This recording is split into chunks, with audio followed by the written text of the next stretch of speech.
हम पढ़ रहे chapter the human I and the colourful world. सबसे पहले हमें डायग्राम देखेंगे तो समझते हैं। अब जो लाइट है वो कॉर्निया से एंटर करती है और क्या करती है, ये रिफ्लेक्शन यानी कि लाइट की बेंडिंग को करवाती है। अब जो है, अब लाइट अंदर आई और उसे एक फ्लूइड मिला जो कि है एक्वस ह्यूमर। एक्वस ह्यूमर का क्या काम होता है? अब बेसिकली जो एक्वस ह्यूमर होता है थोड़ा न्यूट्रिएंट्स प्रोवाइड करता है और कॉर्निया और लेंस के बीच में होता है और शेप मेंटेन करता है आई की। अब लाइट और अंदर आती है और इसे प्यूपिल और आइरिस मिलता है। अब ये जो आइरिस जो होता है ये प्यूपिल को कंट्रोल करता है। और प्यूपिल क्या होती है? प्यूपिल एक स्मॉल ओपनिंग होती है छोटी सी, जिससे लाइट अंदर आएगी। अब लाइट और अंदर आई और उसे मिला कॉन्वेक्स लेंस। ये जो आप इसे देख सकते हो, ये कॉन्वेक्स लेंस है। ये जो कॉन्वेक्स लेंस है लाइट को कन्वर्ट कर देगा। अब ये जो यहाँ पर ये जो सिलियरी मसल्स होती है ये लेंस की फोकल लेंथ को बदलते हैं। मतलब कि लेंस मोटा होगा पतला होगा, ये कौन कंट्रोल करता है? ये सिलियरी मसल्स कंट्रोल करती है। अब इन सब प्रोसेस के बाद जो लाइट है वो रिफ्लेक्ट हो जाती है और ये जो रेटिना है यहाँ पर इमेज बनती है। ये जो रेटिना है ये एक टाइप की स्क्रीन है जिस पर इमेज बन रही होती है। इसमें दो सेल्स होते हैं, रोड्स और कोन्स। रोड्स क्या करता है? रोड्स जो होता है वो लाइट को डिटेक्ट करता है, लाइट को डिटेक्ट करता है, मतलब लाइट की इंटेंसिटी को डिटेक्ट करता है कि लाइट कम है या ज़्यादा है। और जो कोन्स होते हैं वो बताते हैं कि कलर कैसा है, मतलब उस ऑब्जेक्ट का कलर कैसा है। कुछ लोग जो है वो कलर ब्लाइंड होते हैं क्योंकि उनके रेटिना पर कोन सेल्स कम होते हैं, इस वजह से उन्हें कुछ स्पेसिफिक कलर्स नहीं दिख पाते। अब जो हमारी जो इमेज बनती है रेटिना पर, यानी कि ओवरऑल जो हमारी इमेज बनती है वो उल्टी बनती है। क्यों उल्टी बनती है? क्योंकि यहाँ पे कॉन्वेक्स लेंस है और कॉन्वेक्स लेंस हमेशा रियल प्लस इन्वर्टेड होता है। इन्वर्टेड यानी कि उल्टी। अब ब्रेन पर इस इमेज को ऑप्टिकल नर्व लेके जाती है रेटिना से, और जो ब्रेन है वो हमारी इमेज को सीधी कर देता है। अब ये जो आंखों के बीच में जैसे जिगजैग वाला शेप है तो ये फ्लूइड होता है और ये न्यूट्रिएंट्स देता है आई शेप को मेंटेन करने के लिए। मेरा मतलब है ये न्यूट्रिएंट्स देता है और आई शेप को मेंटेन करता है, दो अलग बात है, सॉरी। अब ये जो व्हाइट कलर की जैसे आउटर वाइट कवरिंग होती है इसको हम स्कैलेरा बोलते हैं। ये आउटर वाइट कवरिंग होती है और ये प्रोटेक्शन करती है, आपको बचा कर रखती है। तो प्रोटेक्शन देना और आपको बचा कर रखना ही स्कैलेरा का काम है। ये डायग्राम बहुत इंपॉर्टेंट है, बहुत बार आता है और यहाँ से अपन पढ़ भी सकते हैं जो मैंने बोला। अब हमारे नोट्स में आ जाते हैं ह्यूमन आई का डायग्राम बहुत इंपॉर्टेंट हमने बुक में से पढ़ लिया। हम पावर ऑफ अकोमोडेशन पढ़ते हैं। पावर ऑफ अकोमोडेशन क्या है? आई की ऐसी एबिलिटी, आई का लेंस अपनी फोकल लेंथ बदल लेता है बाय सिलियरी मसल्स। इस प्रोसेस को बोलते हैं अकोमोडेशन ऑफ आई। मतलब आई का जो लेंस होता है वो अपनी फोकल लेंथ को बदल लेता है सिलियरी मसल्स की मदद से। इसी प्रोसेस को बोलते हैं अकोमोडेशन ऑफ आई। अब इसमें दो पॉइंट होते हैं, नियर पॉइंट और फार पॉइंट। नियर पॉइंट क्या होता है? नॉर्मल ह्यूमन का जो नियर पॉइंट होता है वो 25 सेंटीमीटर होता है। मतलब 25 सेंटीमीटर में अगर हमसे कोई चीज़ रखी होगी तो उसको क्लियर विजन दिखेगा। अगर मैं ऐसे पास करती जाऊंगी तो हमको कुछ नहीं दिखेगा, मतलब हमको एटलीस्ट 25 सेंटीमीटर चाहिए रहता है नियर पॉइंट के लिए नॉर्मल ह्यूमन को। अब फार पॉइंट क्या होता है? मैक्सिमम डिस्टेंस हम कहाँ तक देख सकते हैं? तो हम इनफाइनाइट तक देख सकते हैं, क्योंकि हम जहाँ से जा रहे हैं सब देख सकते हैं, तो हम इनफाइनाइट तक देख सकते हैं। अब फार पॉइंट में क्या होता है? बहुत दूर किसी चीज़ को देखना होता है तो सिलियरी मसल्स रिलैक्स करेगी और लेंस पतला हो जाएगा, और लेंस जैसे ही पतला होगा इमेज रेटिना पर बनना स्टार्ट हो जाएगी। अब वैसे ही नियर पॉइंट में क्या होता है? अगर किसी चीज़ को पास ले आए, अब सिलियरी मसल्स कॉन्ट्रैक्ट होगी और लेंस को थिक बना देगा, जिससे लाइट की जो इमेज है वो रेटिना पर बन जाएगी। Let's move towards the next topic, defects of vision. अब हमारे पास आते हैं 5 डिफेक्ट्स। सबसे पहले क्या है? मायोपिया। इसको नियर साइडनेस बोलते हैं। इसमें दूर का नहीं दिखता है, इसमें पास का ही दिखता है। इसमें जो फार पॉइंट है वो इन्फिनिटी से कम होता है क्योंकि ये लोग दूर का अच्छे से नहीं देख पाते। ये किस वजह से होता है?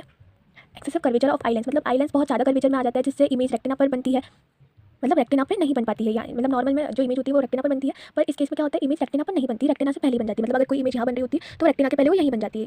एलोंगेशन ऑफ आईबॉल, यानी कि आईबॉल जो है वो लंबी हो जाती है, ये भी इसका दूसरा कारण है। अब इसको हम करेक्ट कैसे कर सकते हैं? इसको हम करेक्ट कर सकते हैं कॉन्वेक्स लेंस पहनकर जिसमें सूटेबल पावर हुई, ऐसा होता है हमारा कॉन्केव लेंस। इसका डायग्राम देखेंगे हम पेज नंबर 163 का। तो ये कुछ डायग्राम है।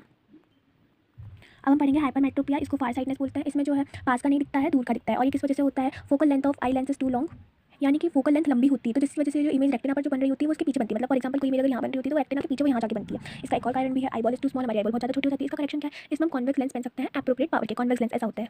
इसका भी हम डायग्राम देखेंगे, ये डायग्राम।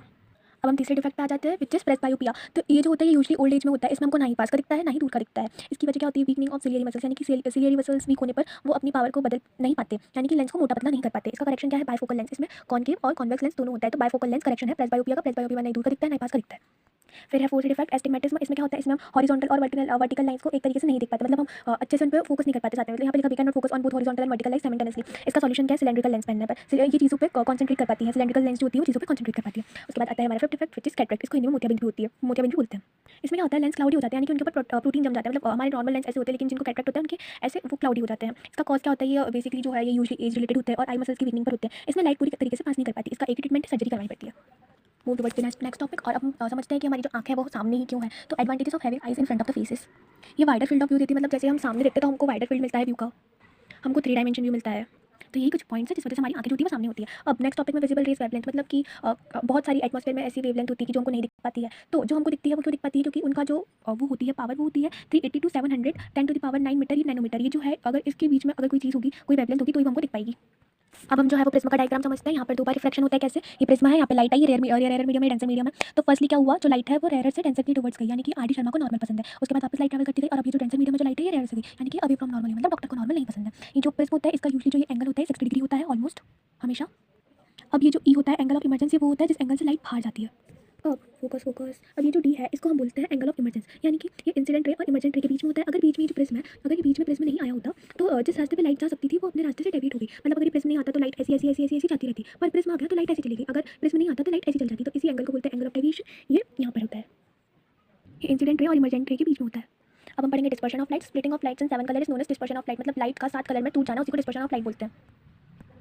अब एक कॉन्सेप्ट है, अगर व्हाइट लाइट को अगर हम प्रिज्म से निकालते हैं तो वो 7 कलर्स के अंदर टूट जाएगी और वो 7 कलर्स को हम कलेक्टिवली बोलेंगे स्पेक्ट्रम। यानी स्पेक्ट्रम क्या है? The band of 7 colours formed. अभी 7 कलर्स के हैं, विपकॉर्ड्स हमको याद रखना है, violet, indigo, blue, green, yellow, orange, red. इसमें सबसे नीचे वॉयलेट होता है, सबसे ऊपर रेड होता है। रेड की वेवलेंथ सबसे ज़्यादा होती है और वॉयलेट की सबसे कम वेवलेंथ होती है, और जिसकी वेवलेंथ सबसे ज़्यादा होती है, यानी कि फॉर एग्जांपल रेड, इसकी वेवलेंथ सबसे ज़्यादा होती है, वो कम डेविएट, यानी कि वो कम मुड़ेगा। यानी कि वेवलेंथ ज़्यादा होती है तो डेविएशन कम होगा, और वेवलेंथ कम होगी तो डेविएशन ज़्यादा होगा। अब इसको हम ऐसा समझ सकते हैं, रेड सबसे कम मुड़ रहा है, ये व्हाइट लाइट गई और 7 कलर्स में टूट गई विद प्योर। अब एक न्यूटन का एक्सपेरिमेंट है जिसमें वो बोलता है अगर एक प्रिज्म के सामने एक और उल्टा प्रिज्म लगा देंगे तो वो वापस से व्हाइट लाइट बन जाती है। मतलब जैसे कि हमने देखा प्रिज्म से व्हाइट लाइट जाती है तो 7 कलर्स में टूट जाती है, पर न्यूटन बोल रहा है अगर एक प्रिज्म के सामने एक और उल्टा प्रिज्म लगा देंगे और व्हाइट लाइट जाएगी, वो 7 कलर में टूटी है, 7 कलर फिर ऐसे बनके जो आखिरी रिजल्ट होगा वो वापस व्हाइट लाइट बन जाएगा, ऐसे न्यूटन बोलते हैं।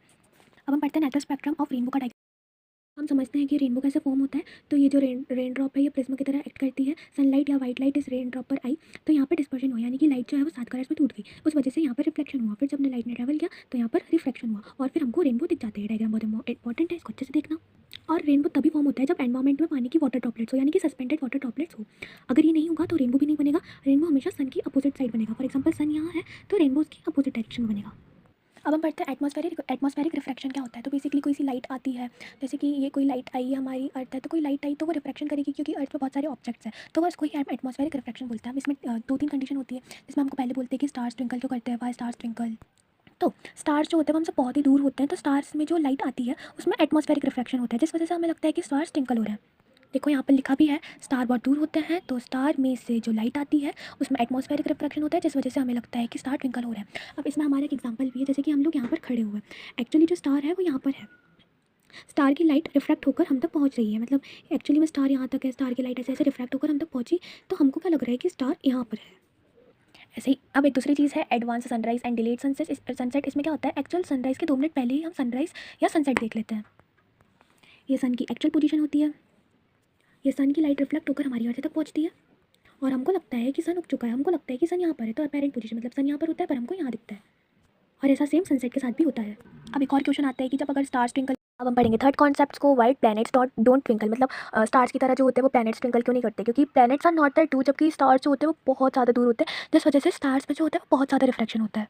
प्लैनेट्स क्लोज है इसलिए उसमें एटमॉस्फेरिक रिफ्लेक्शन इतना ज़्यादा नहीं होता है। यहाँ पर भी सेम लिखा है, हम एक बार पढ़ सकते हैं, planets are not that too, जबकि स्टार्स बहुत दूर होते हैं, जिस वजह से स्टार्स में रिफ्लेक्शन बहुत ज़्यादा होता है। प्लैनेट्स क्लोज है इसलिए उसमें एटमॉस्फेरिक रिफ्लेक्शन इतना नहीं होता। अब हम पढ़ेंगे स्कैटरिंग ऑफ लाइट। ये क्या होता है? ये होता है जब एक लाइट आती है और छोटे छोटे पार्टिकल्स की वजह से अलग अलग डायरेक्शन में लाइट टूट जाती है, यानी कि स्कैटर कर जाती है। लाइट आई पार्टिकल्स की वजह से उसमें क्या हो जाता है, अरे भाई अभी तो बताया, अलग अलग डायरेक्शन में फैल जाती है, यानी कि टूट जाती है, उसमें स्कैटर कर जाएगी। यहाँ पर लिखा भी है स्कैटरिंग, जब एक पार्टिकल सामने आ जाता है, पार्टिकल उस लाइट रे को एब्जॉर्ब करके वापस रीअब्जॉर्ब कर देता है और हर जगह फैला देता है।